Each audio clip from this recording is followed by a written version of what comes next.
ఇక వాడు లైన్లోకి వచ్చేసి శాంతి మాటలు మాట్లాడుతుంటాడు మనోడు. నేను శాంతిని ఇవ్వడానికి వచ్చాను, నేను శాంతిని అనుగ్రహిస్తాను, అది ఇది, నేను ఇక లైన్లోకి వచ్చాను కనుక ఇక ప్రపంచం మొత్తాన్ని కూడా సమాధానంగా నేను పరిపాలిస్తాను, మీరు ఎదురు చూస్తున్న దేవుడిని నేను వచ్చేసాను, ఇక మీకు దిగులు లేదు అని వాగ్దానం చేసి హడావుడి చేస్తుంటాడు. వాడు చేసే అద్భుతాలు, చచ్చి తిరిగి లేచిన విధానం, ఇవంతా ప్రపంచ దేశాల ప్రజలందరూ చూస్తారు కదా, ప్రపంచ దేశ నాయకులు కూడా చూస్తారు కదా. ఇక వీళ్ళందరూ కలిసి ఒక నిర్ణయానికి వస్తారు. ఏమనో తెలుసా? ఇప్పటిదాకా మనం మనుషులను వెళ్దాం అనుకుంటున్నాం, అందరం ఒక్కటైపోయి, ఇప్పుడు దేవుడే మన మధ్యలోకి వచ్చాడు. సాక్షాత్తు క్రీస్తే వచ్చాడు గనుక యేసుక్రీస్తు అంటేనే శాంతి సమాధానం కదా. కాబట్టి ఆ మహానుభావుడికి మనం పట్టం కట్టబెడితే ఇక మనం అందరం హ్యాపీగా ఉండొచ్చు. మనకి ఏది కావాలన్నా ఆయన అద్భుతాలు చేసేస్తుంటాడు, అందరినీ రక్షించేస్తుంటాడు, పోషించేస్తుంటాడు. ఇక ఏది జరిగినా ఆయన అనుమతి లేకుండా ఏది జరగదుగా, సర్వభూమి ఆయనదే కదా, దేవుడు కదా అని అతనిని దేవుడిగా విశ్వసించి ఇక అతనే రాజై పాలిస్తే ఇంకంతకంటే కావాల్సిందేముందని అందరూ కలిసి అతనికి పట్టం కట్టడానికి, ప్రపంచమంతటి మీద అతని రాజుగా నియమించడానికి ఇష్టపడతారు. ప్రపంచమంతా ఇష్టపడిద్ది కానీ ఇశ్రాయేలు ఒప్పుకోదు.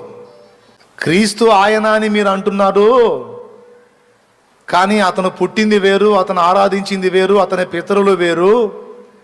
చచ్చిపోయి తిరిగి లేచాడు, దాన్ని మేము కూడా ఒప్పుకుంటాం, కానీ మాకు కొన్ని కోడ్ అవుతున్నాయి, కొన్ని కోడ్ కావటల్లా, గనుక మేము అతన్ని కొంచెం ఆలోచిస్తున్నాం అతని గురించి అని వాళ్ళ ప్రకటన రిలీజ్ చేస్తారు. ఈలోపు ఒక అబద్ధ ప్రవక్త ఇశ్రాయేల్లో రెడీగా ఉంటాడు, వీడికి సపోర్ట్ చేయటానికి. అబద్ధ ప్రవక్త వాడి లైన్లోకి వచ్చి ఇశ్రాయేల్ మొత్తాన్ని అద్భుతాలతో సూచక్రియలతో ఆకర్షిస్తాడు. వాడికి కూడా అతీత శక్తులు ఉంటాయి అబద్ధ ప్రవక్తకి. ఇశ్రాయేలు మొత్తం కూడా అతన్ని ప్రవక్త అని నమ్ముతుంది, నిజానికి మాత్రం వాడు అబద్ధ ప్రవక్త, అబద్ధ క్రీస్తుకు సపోర్ట్గా ఉంటాడు. వీడు అడుగుతాడు ఇజ్రాయేల్ని, ప్రపంచమంతా ఏకమై అతన్ని అంగీకరిస్తే మీరు మాత్రం కాదంటారేమిటి అంటాడు. అప్పుడు ఇజ్రాయేల్ పెద్దలు చెప్తారు ఏమనంటే, అయ్యా ప్రవక్త గారు, మీ మాటకు మేము అవిధేయత చూపేవాళ్ళమా, ఎంత మాట, కాకపోతే మా లేఖనాలను అనుసరించి అతని జీవితాన్ని, గతాన్ని, అతని పరిస్థితిని, అతని ఆరంభాన్ని అంతా చూస్తుంటే కొన్ని కోడ్ అవ్వట్లేదు, సింక్ అవ్వట్లేదు, అందుకని డౌట్గా ఉంది మాకు అంటారు. ప్రవక్తనైనా నేను చెబుతుంటే మీకు డౌటా అంటాడు వీడు. అర్థమైందా? వాళ్ళ ఆలోచనలో పడతారు. అప్పుడు వాడేం ప్రతిపాదన చేస్తాడంటే, ఓ పని చేయండి, అట్టయితే ప్రపంచంలోని ఇతర దేశాల వాళ్ళందరూ ఏకమై అతడు మమ్మల్ని పర్మనెంట్గా ఏలవచ్చని తమ అధికారాన్ని అతనికి ఇవ్వడానికి ఇష్టపడ్డారు. సరే మీరేం చేస్తారంటే, పర్మనెంట్గా అతడే మా ఏలికాన్ని మీరు సంతకం పెట్టొద్దు, ఒక 7 ఏళ్ళు అతడు మమ్మల్ని ఏలొచ్చు అని ఒక 7 ఏళ్ళు అతని పాలనకు ఒప్పుకోండి. ఈ 7 ఏళ్లలో అతడు మనకు అనుకూలంగా ఉంటే ఏం లేదు, ప్రతికూలంగా ఉంటే అప్పుడే మనం వైదొలుగుదాం, ఎందుకంటే 7 ఏళ్ళగా మనం రాస్తాం కాబట్టి. ఈ పని ప్రపంచంలో ఇంకా ఏ దేశమో చేయదు, ఇజ్రాయేల్ చేస్తుంది. ఎప్పుడైతే ఇజ్రాయేలు 7 ఏళ్ళు అతడు మమ్మల్ని ఏలవచ్చు అని సంధి సంతకం పెడుతుందో అప్పుడు ఇక వాడి గవర్నమెంటు రన్నింగ్లోకి వస్తుంది. ఇక స్టార్ట్, ఇక వాడు దేవుడు అన్నట్టు, ఇక ప్రపంచం అంతటా వాడే రాజు, ఆఖరికి ఇజ్రాయేల్తో సహా. వాణ్ణి భయంకరంగా ప్రతిఘటించేటువంటి గుంపు ఒకటి భూమి మీదనే ఉంటుంది, అదే మనం. గ్రంథ లేఖనాలు చెప్పిన ప్రకారం నువ్వు వచ్చావరా, నీ చరిత్ర మిగిలిన వాళ్ళకి తెలియదు, మాకు తెలుసు, మాకు నువ్వు కాదు క్రీస్తు, నజరేయుడగు యేసే మా క్రీస్తు. భూమి మీదున్న సార్వత్రిక సంఘము సంఘటితమై వాడిని ఎదిరిస్తుంది. ఇక పరిశుద్ధులతో యుద్ధం వాడికి, పరిశుద్ధులు కూడా వాడితో ఎదురు తిరుగుతారు. ఎవడైనా నా మాటను ధిక్కరించి తిరుగుబాటు చేసి తిరస్కరిస్తే వాడికి జరిగే పని వాడికి నేను చేస్తా. ఇందులో భాగంగా మొట్టమొదట అందరికీ ఇదే నా ఆజ్ఞ. ఆ మృగము యొక్క పేరైనను దాని పేరిట సంఖ్య అయినను చేతి మీద కానీ నొసటి యందు కానీ ధరించాలి. అర్థమైందా? ఏమిటది అంటే 666. ఆ మృగము పేరైనను దాని పేరిట సంఖ్య అయినను ముద్ర అది కలిగి ఉన్నవాడు తప్ప క్రయ విక్రయములు చేయుటకు ఇక ఎవరికి అధికారము లేదు. నీ దగ్గరున్న వస్తువు అమ్మాలన్నా, ఎదురున్న వస్తువు కొనాలన్నా, కరివేపాకు కొనాలన్నా కూడా మార్కెట్కి వెళ్తావు. ఒక కట్ట కరివేపాకు అయ్యా అంటావు. అతనేమంటాడు తెలుసా? ముద్ర ఏది అంటాడు. ముద్ర ఏంది అంటే నీ పేరు చెప్పు అంటే పేరు చెప్తాడు. అకౌంట్ ఓపెన్ కాదు. అకౌంట్ ఓపెన్ కావట్లా అంటే ఓపెన్ కాదు బాబు అంటాడు.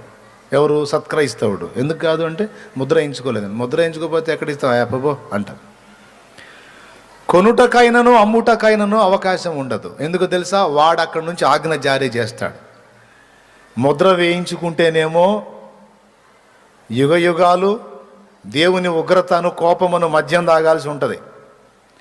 వేయించుకోపోతేనేమో వాడు కూడు నీళ్లు లేకుండా చేస్తాడు. ఇప్పుడు నిజ క్రైస్తవుడు ఎవడో డూప్లికేట్ ఎవడో బయటపడిద్ది. ఎంతమందికి అర్థమైందో స్తోత్రం చెప్పండి. హల్లెలూయా. చాలామంది కూటాలు పెట్టి యేసుప్రభు అద్భుతాలు సూచక్రియలు మాతకార్యాలు చేస్తాడు, అట్లా చేస్తాడు, ఇట్లా చేస్తాడంటే నమ్ముకున్నాం. కానీ కూడు నీళ్ళు లేకుండా చంపుతాడంటే నేను ఎందుకు నమ్ముకుంటాను?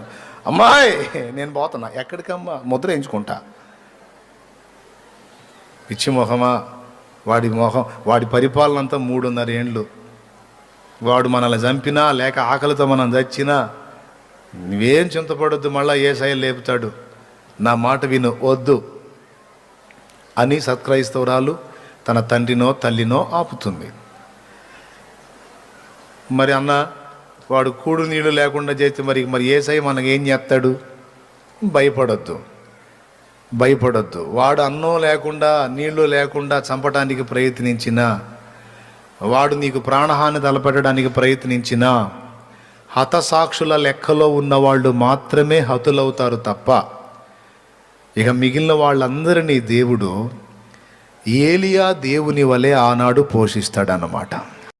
అట్లాగా ముద్ర వేయించుకున్న వాళ్ళకేమో జల్సాగా అన్నీ ఉన్నాయి అని ఆనందపడుతుంటారు ముద్ర వేయించుకున్నోళ్ళు. ముద్ర లేనోడేమో మోకాళ్ళలోని ప్రభువా నువ్వే ఆహారం పంపించు, నువ్వు ఏలియా దేవుడివై ఆనాడు ఏలియాకి ఆహారం ఇచ్చావు కదా, ఈరోజు నేను నా భార్య నా పిల్లలు ఆకలితో ఉన్నాం దేవా, దయచేసి మాకు ఆహారం పంపు అంటే